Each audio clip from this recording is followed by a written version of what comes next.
Nang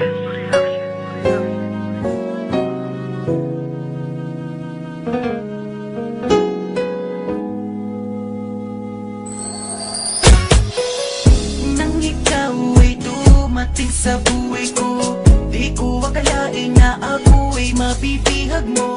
Isa bang kwento na ang dulo ay walang katapusan. Ito'y paraan ng pagmamahal na mahirap matuklasan. Ngunit aking natagpuan at sa'yo ko nga naramdaman ang kakaibang bumapalot sa isipan ko. Walang iba kundi ang imahe mo. Kaya sana nga ako na lang ang ibigin mo.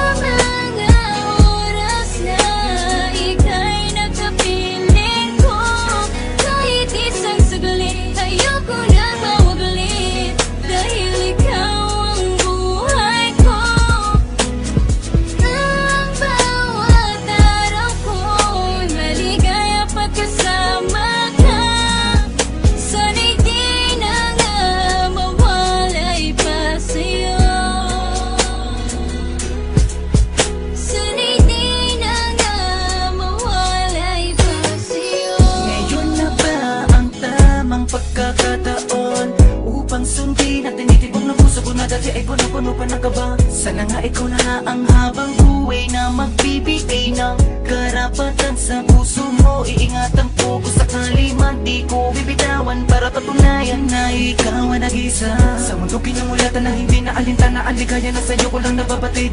Kaya dapat na siguro na ako ay manalamat sa Panginoon dahil sa kanyang hinatid. Sana habang buhay na nga ang pagmamahala natin dalawa ay di na mapatid.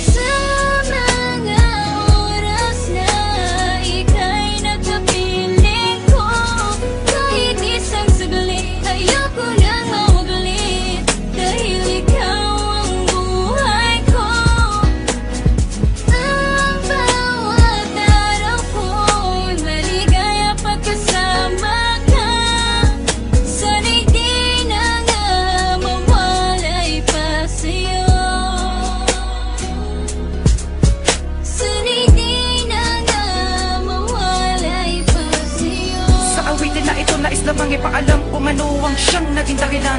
Dahil ano pag sabihin na hindi ka dapat na isang tabi ang aking nararamdaman. Nararamdaman na para lamang sa iyo ay tunay at wagas at di na magbabago. Para bang isang istorya na walang katapusan kapag binasa yung pag-ibig ko sa'yo.